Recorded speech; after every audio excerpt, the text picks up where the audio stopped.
बिस्मिल्लाहिर्रहमानिर्रहीम, अस्सलाम वालेकुम। आखिर चल क्या रहा है?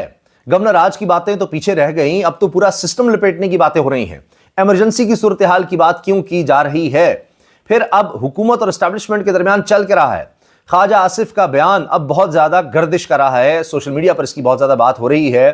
DGISPR की प्रेस कॉन्फ्रेंस के बाद ख्वाजा आसिफ का बयान, मियां नवाज शरीफ के बयानात और दीगर बयानात बहुत ज्यादा वायरल हो रहे हैं। इन पर भी बहुत डिस्कशन हो रही है कि ये सब क्या चल रहा है। तलाल चौधरी भी मैदान में आ गए हैं।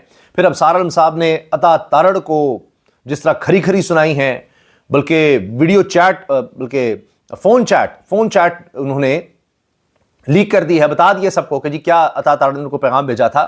फिर पूरे मुल्क में हड़ताल की सी कैफियत नजर आ रही है, क्योंकि सबसे बड़ा सूबा पंजाब, गुड्स ट्रांसपोर्टर्स की हड़ताल और पब्लिक ट्रांसपोर्ट, जिसको हम कमर्शियल ट्रांसपोर्ट कहें, उसकी हड़ताल, पहिया जाम हड़ताल है, यानी कोई बस कोई ट्रक नहीं चल रहा। पहले ही मुल्क की माशी हालत बहुत ज़्यादा बुरी है, अब इससे पाकिस्तान कितना और पीछे चला जाएगा। इकोनॉमिक एक्टिविटी ज़ाहिर है, जब कोई सामान आएगा नहीं जाएगा नहीं शहरों के दरमियान, तो क्या हालात होंगे, इसका इंपैक्ट पूरे मुल्क पर पड़ रहा है। सिंध के कल्चरल डे पर क्या हुआ, हंगामाराई हो गई, वो भी हालात हैं। खैबर पख्तूनख्वा की बात करें तो वहां अब फैसल करीम कुंडी साहब, जिनको हटाने की बातें हो रही थीं, अब उन्होंने ऐलान कर दिया है नहीं बिल्कुल वो तैयार है गवर्नर राज लगाने के लिए। अगर ताबुन ना किया खैबर पख्तूनख्वा की हुकूमत ने तो फिर गवर्नर राज ही है, फिर जब गोलियों से आराम ना आए तो ऑपरेशन करना पड़ता है, ये उन्होंने कहा। लेकिन बड़े बुझे बुझे से थे, ऐसे लग रहा है कि ये काम उनसे ज़बरदस्ती करवाया जाएगा। ये मैं आपसे बार बार अर्ज कर रहा हूं कि जब गवर्नर राज लग गया, अभी इसके फौरी इम्कानात नहीं नजर आ रहे, लेकिन जब लग गया तो फिर उसके बाद हम भी नहीं बता सकते, मैं भी कोई प्रिडिक्ट नहीं कर सकता कि क्या हालात होंगे। अच्छे नहीं होंगे, ये मैं आपको सिर्फ बता सकता हूं। बुरे होंगे, कितने बुरे होंगे इसका अंदाजा लगाना अभी मुश्किल है। जब गवर्नर राज लग जाएगा उसके बाद देखा जाएगा, उसके बाद जितनी पकड़ दकड़ होगी, फिर क्या खैबर पख्तूनख्वा के लोग उस तरह रिएक्ट करते हैं जिस तरह का खतरा नजर आ रहा है, या उससे भी कहीं ज्यादा हो जाएगा। क्योंकि वरना अब तक गवर्नर राज लग गया होता। खतरा यह है कि खैबर पख्तूनख्वा के लोग 4.5 करोड़ की आबादी है, इसको तस्लीम नहीं करेंगे और माहौल बलूचिस्तान, सिंध और पंजाब से जरा मुख्तलिफ नजर आएगा। बलूचिस्तान में तो हालात जिस तरह के हैं, हफीजुल्लाह नियाज़ी साहब जो इमरान खान के बड़े क्रिटिक हैं, उन्होंने कह दिया कि खैबर पख्तूनख्वा में गवर्नर राज लगाया तो एक और बलूचिस्तान आपको नजर आएगा। तो इसका मतलब है कि वहां अमलदारी नजर नहीं आ रही बलूचिस्तान हुकूमत की, चाहे उनके वज़ीर आला जो मर्जी कहते रहें। शहर में या कोयटा की हद तक और बात है, लेकिन दूर दराज इलाकों में बहुत ज़्यादा मसाइल हो चुके हैं। बल्कि इस तरह से है कि दहशतगर्द दंदनाते फिरते हैं कई दफ़ा। खैबर पख्तूनख्वा में भी है, लेकिन वहाँ तो दिन और रात की भी तमीज़ ख़त्म हो गई है बलूचिस्तान में। एक एक करके चीज़ें मैं आपके सामने रखता हूँ। अब आप जानते हैं कि DGISPR ने वाज़े कहा कि शेख मुजीब रहमान गद्दार था, और ये मौजूदा जनाब अडयाला में मौजूद कैदी, जिसको जहनी मरीज़ उन्होंने कहा, ये जहनी मरीज़ है, ये उसकी बहुत ज़्यादा बात करता है, गद्दार की, इसको बड़ा पसंद करता है, बड़ा आइडियलाइज करता है। अब बात यह है कि मियां नवाज शरीफ से लेकर नून लीग की क़यादत में कई दफ़ा शेख मुजीब रहमान की बात की गई कि शेख मुजीब रहमान ने देखे क्या किया, और इस तरह से वो उनको सराहते रहे हैं, उनकी तारीफ़ करते रहे हैं। ख्वाजा आसिफ का बयान अब वज़ीर दिफा होते हुए ख्वाजा आसिफ साहब ने हामिद मीर के शो में क्या बात की है वो ज़रा सुन लीजिए। वो कह रहे हैं कि वो तो बिल्कुल गद्दार नहीं था, और हामिद मीर साहब ने अपने प्रोग्राम में बात क्या की, गद्दारी के मुकदमे कब तक बनते रहेंगे। इस पर उन्होंने कहा जी आप भी शेख मुजीब की तो बात करते रहे हैं, तो DGISPR तो उसको गद्दार कह रहे हैं, आपकी नजर में वो गद्दार नहीं है, आपके लीडर तो उसको बड़ा हीरो मानते रहे हैं। आप भी करते थे? आप बिल्कुल करते थे, लेकिन मैं तो ऐनी गवाह हूं ना। आप भी उस वक्त बच्चे होंगे जिस वक्त की मैं बात कर रहा हूँ, 1970-69 की मैं बात कर रहा हूँ। मैं शेख मुजीब को मिला हुआ हूँ। मैं 4 वज़राए आज़मों को जो है बांग्लादेश के मिला हुआ हूँ, ताजुद्दीन, मुश्ताक खुंडकर, नजरुल इस्लाम और मुजीब रहमान, 4 को मिला हुआ हूँ। ये बड़ी एक ये आपके जब आप मिले थे शेख मुजीब को, वो गद्दार था? नहीं, वो अगरतला कॉन्फ्रेंस केस में मैं नहीं समझता कि वो गद्दार था। जी जी, वो कह रहे हैं मैं नहीं समझता वो गद्दार था।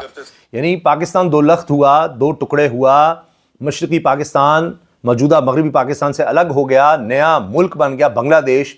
और शेख मुजीब रहमान के बारे में उस वक्त यही था कि जी भारत के साथ मिलकर उन्होंने ये सब कुछ किया। शेख मुजीब के पास उस वक्त मेजॉरिटी थी, जुल्फ़िकार भुट्टो ने नहीं माना, या खान उस वक्त डिक्टेटर थे, उन्होंने नहीं माना। तो एक हमारी तारीख है। अब ये कह रहे हैं ख्वाजा आसिफ साहब कि नहीं वो तो गद्दार नहीं था। आप अंदाजा लगाइए। तो अब ये एक फ़र्क नज़र आ रहा है इस वक्त वज़ीर दिफा की पोजीशन में, वज़ीर दिफा होते हुए हुकूमत या नून लीग या मियां नवाज शरीफ की सोच में और एस्टैब्लिशमेंट की सोच में। तो यहाँ एक टकराव नज़र आ रहा है। अच्छा, बात सिर्फ यहीं तक नहीं है, अब इसके साथ साथ अब सार आलम साहब वो जो खबर लाए थे जी, एस्टैब्लिशमेंट और हुकूमत आमने सामने है, ये सारे मामलात पर 27वीं तरमीम के बाद कि जी किस तरह से आगे चलना है, नए ओहदों पर सारे मसाइल हैं। अब उसके बाद ताड़ ने उनको कहा जी ये माफ़ी मांगे, फ़लाँ करें, जो लोग इस तरह की सनसनी फैलाते रहे, कुछ नहीं, हमें एक थे, फ़लाँ था, कुछ ऐसा नहीं था। इस पर अबसार आलम साहब डट गए हैं और कहते हैं बहुत ही अफसोस का मकाम कि जी अब ये किया जा रहा है। अबसार आलम ने बताया कि रात 12 बजे वज़ीर इत्तलात अता तारड़ ने इनको एक धमकी नुमा पैगाम और वीडियो और मैसेज की सूरत में भेजा और बातों के अलावा इनकी वालदा के जनाजे में शिरकत का एहसान भी जतलाया। अबसार साहब की इससे बहुत दिल आज़ारी हुई। अबसार साहब ने इसके बाद तारड़ साहब से काफ़ी सवालात किए कि ये एक भी डीजी की प्रेस कॉन्फ्रेंस के बाद आपके अरबों के बजट वाले डिजिटल सेटअप ने क्या जवाब दिया, कितने ट्रेंड चलाए, इनकी कारकर्दगी क्या है, करप्शन की वजह से आपकी मिनिस्ट्री के इदारों में तनख्वाह तक नहीं दी जा रही, और धमकी मत दें, अदालत लेकर जाएं, वहां आपसे बात होगी। ये अब पूरी इन्होंने बात की है।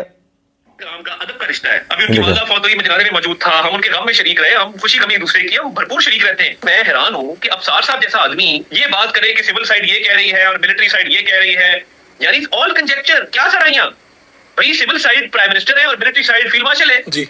तो ये आपको कौन कह रहा था कि जी सिविल साइड ने ये कह दिया और मिलिट्री साइड ने फलां कह दिया? Very unfortunate. मुझे तो समझ नहीं आई कि लोग इतने जज्बात की रो में कैसे बह रहे हैं कि पूरे मुल्क में खजानी कैफियत तारी कर दी। बड़े दुख और ताजुब की बात है कि बहुत सीनियर लोग भी इसमें शामिल हो गए इस बैंड वैगन के ऊपर, और उन्होंने भी दरार डालने की कोशिश की। और देखिए क्लैरिटी है, बिल्कुल क्रैकडाउन होगा, स्टेट के खिलाफ नैरेटिव बनाना, मुल्क के कौमी सलामती के इदारे के खिलाफ एक बयानिया बनाना, और उसके बाद कहना कि जी ये हमारा फ्रीडम ऑफ एक्सप्रेशन है, उसके कुछ लिमिटेशंस हैं। बिल्कुल क्रैकडाउन होगा और बिला तफरीक होगा। आपने वीडियो क्लिप सुना? ये अबसार साहब ने अपने वीलॉग में चलाया है। अबसार आलम साहब नून लीग के बहुत करीब और अच्छी तरह उनकी खबरें रखते हैं, मियां नवाज भी करीब समझाते हैं, कई दफ़ा इन्हीं सफ़र करते हुए इकट्ठे पैमरा के चेयरमैन लगाए गए थे नून लीग के दौर में, और बड़ी मुश्किलात का इनको सामना रहा, बड़े मसाइल का सामना रहा, इन पर कातलाना हमला हुआ और बड़ी मुश्किलात इन पर रहीं। तो अब आप देखें कि ताड़ साहब उनको वीडियो पैगाम भेज रहे हैं और उनके खिलाफ बात कर रहे हैं, और यहाँ तक इनका बरह रास्त नाम उन्होंने लिया, लेकिन जहां बात आती है कि क्रैकडाउन होगा, इनको छोड़ेंगे नहीं, जो गलत बयानी बना रहे हैं, उसमें बरह रास्त शायद नाम नहीं लिया। लेकिन क्या इनकी बारी आएगी? अब सालम साहब सबसे आगे थे, इन्हीं की बात को सबने दोहराया था। तो अब वो कहते हैं जी इन्होंने मुझे पैगाम भेजा कि जी मैं आपकी वालदा की इयादत के लिए आया था और उनके बारे में अफसोस करने के लिए आया था और उनके इंतकाल पर। तो कहते हैं आपने एहसान जतलाना था, चलें जतला दिया, मैं आपका बड़ा शुक्रगुजार हूँ, लेकिन बताएं तो आपने किया क्या है, मुझे गलत साबित करें। एक चीज़, मैं अपनी बात पर कायम हूँ, और दूसरा यह कि आपने अब तक क्या किया है, जो कुछ किया गया DGISPR की प्रेस कॉन्फ्रेंस के बाद, उसका आपने क्या अब तक बनाया है जवाब? कोई ट्रेंड आप बना सके, कोई कुछ कर सके? आप कहाँ गया अरबों रुपए का बजट, क्या किया आपने? सिफर है आपकी कारकर्दगी, कुछ भी नहीं है। तो इस पर सार साहब ने बड़ी तनकीद की। मैं इस पर बहुत ज्यादा तबसरा नहीं करना चाहता, 2 या 3 बातों को इसमें से मैं पिक करूंगा और उस पर बात करूंगा, क्योंकि वफाकी वजीर साहब इसको एक कोई जाती मसला बना रहे हैं उस वक्त जब मुल्क इंतहाई तशवीशनाक सूरत हाल से गुजर रहा है। तो अब आप देखिए, इन्होंने सारी बात का मैंने आपको जवाब दिया कि जी आपने किया क्या है और करप्शन की। मुल्क के हालात किस तरफ जा रहे हैं ये मैं आपको बता रहा हूँ। अब इसमें गवर्नर फैसल करीम कुंडी साहब पहली दफ़ा सामने आकर, और इस पर देखिए फैसल वार्डन ने पहले ही कह दिया था कि ये पीर से काम शुरू हो जाएगा। अब कुंडी साहब ने कहा है जी ताबुन नहीं किया गया सूबाई हुकूमत की तरफ से, तो फिर गवर्नर राज लगेगा और इसके अलावा कोई रास्ता नहीं। तो वो गवर्नर राज लगाने को तैयार हैं। पहले कहा जा रहा था इनको हटा के किसी और को लाया जाएगा। फिर आप ये देखिए कि इनके बारे में पहले बता दिया था फैसल वाडा साहब ने कि जी आप देखें कुंडी का भी बयान आएगा, तो आ गया। लेकिन फैसल वाडा साहब खुद क्या कह रहे हैं अभी और क्या होने वाला है? कहते हैं जी एक तो यह है कि गवर्नर आज फिलहाल कुछ दिन के लिए आगे हुआ है, लेकिन शेख वकास को हम कहेंगे टॉमी बाहर आओ, वो टॉमी बाहर आएगा। फिर इनका एक छोटा टॉमी है जो MNA है, एक सेनेटर है खुरम जीशान, वो दहशतगर्द है, और जो दहशतगर्दों के साथ होता है उन्हीं के साथ वो होगा। तो अब सोचिए दहशतगर्दों को मार दिया जाता है, ख़त्म कर दिया जाता है। तो शहजाद इकबाल ने सवाल किया कि जी ये टॉमी नहीं, आप नाम लेकर बुलाएं शेख वकास को। नहीं टॉमी टॉमी टॉमी ही, मैं जो कह रहा हूँ वो देखें। तो अब यहाँ तक बात चली गई है, लोग ये कह रहे हैं कि बच्चों को आप न्यूज़ चैनल्स के आगे भी ना बिठाएं, वहाँ पर इस तरह की अब गुफ्तगू होने लग गई, क्योंकि आमतौर पर ये नाम हमारे यहाँ कुत्ता या इसका किया जाता है, इस तरह के जानवर का रखा जाता है। तो वो अब बात जो भी कहें, लेकिन बात यह है कि तलाल चौधरी साहब मैदान में आए हैं और वो कहें जी मैंने टॉमी वैसे कुत्ते के हवाले से वैसे कहा, तो उन्होंने और वजाहत कर दी तलाल चौधरी साहब ने कि इमरान खान ने तमाम सियासी लोगों को साथ ऐसा बर्ताव किया जैसे वो शेरू से करता है। ये शेरू इमरान खान के कुत्ते का नाम था। अपने बेटों को तो कभी यहाँ नहीं लाया, वो आज भी गोल्ड स्मिथ की गोद में पल रहे हैं। माँ और बहन की इज्जत का ख्याल एक तरफ, पीर और पीरनी की जो इज्जत थी, इसका जो तमाशा बनाया वो सामने है। अपने आप को पाकिस्तान के लिए सबसे ज़रूरी समझने वाला ज़हनी मरीज़ ही हो सकता है। अब ये ज़हनी मरीज़ बहुत ज़्यादा यूज़ होने लग गया है। इस पर लोग भी बात कर रहे हैं कि ज़हनी मर्ज़, ये तो समझ आती है कि चलें जी जेल में किसी को हो गया, वैसे ही इंसान नॉर्मल नहीं रह सकता। कोई भी जेल आप देख लें, वहाँ पर जो हालात होते हैं, लेकिन ये इंसानी मर्ज़ की दीगर किस्मों की तरह है। तो अगर कोई ज़हनी मरीज़ है तो इसी तरह जिसको कोई और बीमारी हो जाए तो उसका मजाक बनाना भी नहीं चाहिए। ये भी अब इस पर डिबेट हो रही है कि जो ज़हनी अमराज का शिकार हैं, इसीलिए हमारे यहाँ इसको एक टैबू बना दिया गया है कि अगर कोई ज़हनी तनाव में किसी ज़हनी मर्ज़ का शिकार भी हो जाए, बीमारी है ना जी, जिस तरह जिस्मानी बीमारी है इस तरह ज़हनी बीमारी, तो वो इसलिए नहीं बताता कि देखें यहाँ तो ज़हनी मर्ज़ एक गाली बन गया, ज़हनी मरीज़, अच्छा तुम भी हो। फिर जी अब ये है असल नून लीग। फैज़ हमीद साहब का वो चाहते हैं कि जी जिस तरह कोर्ट मार्शल हो चुका है उसकी सज़ा जल्द सुनाई जाए, और ये नहीं पाशा स्ताब तक जाया जाए, बाजवा साहब की बीमारी आए, जिस तरह मियां नवाज शरीफ ने कहा था कि किले खान का हमने क्या करना है। तो अब तलाल चौधरी साहब भी वो बात दोहरा रहे हैं कि अगर पाशा और फैज़ हमीद ना होते तो वज़ीर आज़म बनना तो दूर की बात है, आप काउंसलर भी नहीं बन सकते थे। तो अब फैज़ हमीद साहब का ट्रायल इस बारे में नहीं हुआ, उनका कोर्ट मार्शल। अब पाशा साहब की बारी आ सकती है, ज़हीरुल इस्लाम साहब की आ सकती है, जनरल बाजवा की आ सकती है, किन की? क्योंकि नून लीग तो अब पीछे जा रही है। तलाल चौधरी साहब ने कहा अगर पाशा और फैज़ हमीद ना होते तो इनके खिलाफ ट्रायल, फैज़ हमीद के खिलाफ इमरान खान को आगे लाने का नहीं बन रहा, वो और चीज़ों का है। वो जब फैसला होगा सामने आ जाएगा कि क्या इमरान खान को वज़ीर आज़म बनाने पर या 2018 के इलेक्शन में रिगिंग करने पर उनके खिलाफ मुकदमा है। अब तक तो ऐसा नहीं हुआ। और पाशा साहब के खिलाफ अब तक क्या किया गया है? तो ख्वाहिश ये है कि अगर पाशा और फैज़ हमीद ना होते तो वज़ीर आज़म बनना तो दूर की बात, आप काउंसलर भी नहीं बन सकते थे कि इनको पकड़ें, खान नहीं खाली इन लोगों को भी पकड़ें। तनकीद आप किसके लिए कर रहे हैं कि फौज ब्लैकमेल हो और फिर उसका कंधा इस्तेमाल किया जाए और इक़्तिदार तक पहुंचा जाए? तलाल चौधरी। और तलाल चौधरी ने भी सिर्फ ये नहीं कहा, और भी बड़े जुमले की टोमी शोमी फलाना सारे इन्होंने जुमले बाकायदा दोहराए हैं कि ये भी इस तरह के इन्होंने जो भी हमारे यहाँ इस तरह इन जानवरों का नाम लिया जाता है वो सारे इन्होंने दोहरा दिए हैं। और -1 होगा यानी अल्ताफ फार्मूला, अगर वो ना हुआ तो पूरी पार्टी माइनस, वाडा साहब ने भी कह दिया है। यानी खान साहब को माइनस कर दिया जाएगा, अगर माइनस नहीं होते तो फिर पूरी पार्टी ही माइनस होगी। सारा कुछ होने लगा है। ये एक एक चीज list. Number 1 disqualification, number 2 ban, number 3 जिसने 9 मई के केस में बंदगी अंजाम तक पहुंचाना, नंबर 4 यानी पहले डिस्क्वालिफिकेशन है, उससे अगला कदम होगा बैन करना। पार्टी वैसे ही बैन है तो कलदम हो जाएगी बिल्कुल। वैसे भी वो बतौर पार्टी इलेक्शन कमीशन भी मान रहा, तो जिस तरह आपने मजहबी जमात को देखा टीडीपी को, उसी तरह से इसको कलदम कर दिया जाएगा। फिर 9 मई वैसे सब सजाएं भुगत रहे हैं, लेकिन बाकी भी जो हैं उनको भी पकड़ा जाएगा, और दीगर अब गिरफ्तारियां हो रही हैं उनको भी 9 मई में सजा दी जाएगी। अब नए केसेस बन सकते हैं। छुपे हुए केपी के अंदर वो हिंदुस्तान का एरिया नहीं, पाकिस्तान का एरिया है।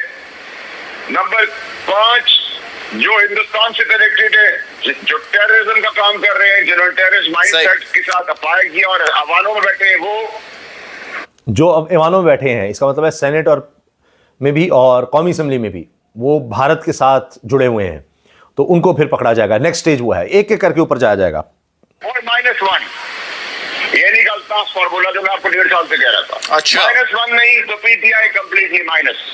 ये सारी लिस्ट आप देख लें, जैसे चले मुझे मौका दीजिएगा, मैं इस पर आपसे 2-3 सवाल करूं, लेकिन तो ये बारी बारी होगा। लेकिन एक तरफ ये चीजें हो रही हैं और दूसरी तरफ जिस तरफ वाडा साहब खबरें दे देते हैं, ये तो बाकायदा बता देते हैं ना जी कि इस तारीख को ये होगा, अब आगे ये होगा, फिर ये होगा, एक एक चीज। और हम देखते हैं सुप्रीम कोर्ट के बारे में भी जो कह दें तो 10 जज भी सुन रहे हों, उनका फैसला नहीं माना जाता, और साल बाद तकरीबन जो वाडा साहब कहते हैं वो होता है। फिर तो वाडा साहब के कहने पर चीज़ें चल रही होती हैं, जो वो कह देते हैं तो पता लग जाता है। ऐसे ही नहीं कोई प्रोग्राम में बुलाया जाता, वो बता रहे होते हैं कि अब ये होगा, अब इसकी बारी, अब इसकी बारी, वो उस तरह से चीज़ें चलती हैं। लेकिन दूसरी तरफ कंवर दिलशाद साहब भी अहम हलकों की खबर रखते हैं। वो कह रहे हैं अगर पीटीआई को खिलाफ कानून करार दे दिया जाता है तो यह भी इम्कान है कि इसके असरात इतने गहरे हों कि पूरे पाकिस्तान में इमरजेंसी ना लगानी पड़ जाए। पूरे पाकिस्तान में इमरजेंसी, क्योंकि पूरे पाकिस्तान की जमात है तो पूरे पाकिस्तान में इमरजेंसी लगाकर ही फिर कुछ करना पड़ेगा। हम इमरजेंसी की तरफ जा रहे हैं, और इमरजेंसी की तरफ जाएंगे तो मुमकिन है कि यह सिस्टम जिससे लोग बड़े नाला हैं, इसे लपेट ना दिया जाए। पूरा सिस्टम, इससे लोग कितने नाला हैं आप इसका अंदाज़ा सिर्फ इस चीज़ से लगाइए कि आज मैं देख रहा था कि इस्लामाबाद की एक वीडियो आई है जिसमें एक लंबी लाइन लगी हुई है लोगों की, और कहते हैं 2-2 3-3 दिन लोग वहीं गुजारते हैं वीज़े के लिए। और वो भी क्या है, मुत्तहिदा अरब अमारात के सफारत खाने के बाहर पूरे मुल्क से लोग आए हुए हैं, 2 से 3 दिन तक यहाँ इंतजार करते हैं। पता नहीं कहाँ कहाँ से गरीब लोग आए होते हैं, सिर्फ मजदूरी के लिए जा रहे हैं। तो ये कोई वहाँ बड़ी आला मुलाजमत के लिए या रोज़गार के लिए नहीं जा रहे, मजदूरी के लिए। तो सोचें यहाँ पर अब पाकिस्तान में इतने बुरे हालात हो चुके हैं, तो इस वजह से भी ये जी सिस्टम लपेटने की सारी बातें हो रही हैं कि इसको लपेटा जाए और उसके बाद कुछ और हो, चीज़ें शायद इस तरह से बेहतर हो जाएं। लेकिन मुझे लगता है कि जो भी होगा, इंस्टेबिलिटी मुल्क में और ज़्यादा होगी, अदम इस्तेहकाम और बढ़ेगा। चाहे गवर्नर राज ना भी लगाएंगे, जब बातें करें गवर्नर राज लगाने की, तो इससे भी आप देखेंगे कि हालात ख़राब से ख़राब तरी होने, बेहतर नहीं होंगे। लेकिन वार्डर साहब ने कह दिया है तो स्टेप बाय स्टेप चीज़ें वही, नाअहली बैन, उसके बाद जनाब 9 मई गिरफ्तारियाँ, खैबर पख्तूनख्वा में ऑपरेशन, वहाँ पर भगोड़ों को पकड़ के निकालना है, और उसके बाद फिर जो असम्बली के अंदर मौजूद हैं उनकी बारी आएगी, इंडिया के साथ उनका नेक्सस। उसके बाद -1 जी, ये 5वीं 6ठी चीज़, खान को माइनस। लेकिन अगर खान माइनस नहीं होता, यानी पार्टी नहीं करती, तो फिर पूरी पार्टी माइनस।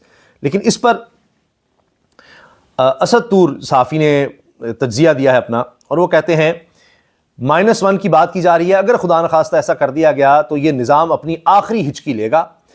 खान का जेल में होना और सियासत में होना इस निज़ाम की गारंटी है, क्योंकि अवाम अभी एक डिल्यूजन और उम्मीद के अंदर है कि खान किसी ना किसी दिन बाहर आएगा तो हमारी इस निज़ाम से जान छूट जाएगी। अगर इनको माइनस कर दिया गया तो इस निज़ाम और लोगों के दरमियान में खान खड़ा है, अगर वो हट गया तो अवाम और निज़ाम आमने सामने आ गए तो नतीजा क्या होगा। इस निज़ाम के हवाले से लोगों के अंदर शदीद नफरत पाई जाती है। -1 की जो ख्वाहिश है जिन लोगों की है, वो ये नहीं सोच रहे कि खान इस निज़ाम की ज़मानत है, कि लोगों को ये उम्मीद है अच्छा जी है, कुछ है, वो आएगा ठीक कर लेगा, या अपोजिशन तो है, या वो भी ख़त्म हो गई तो रही सही कसर भी निकल जानी है। ये बात जी असद तूर साहब ने अपने वीलॉग में कही है। इजाज़त दीजिए, अल्लाह हाफ़िज़।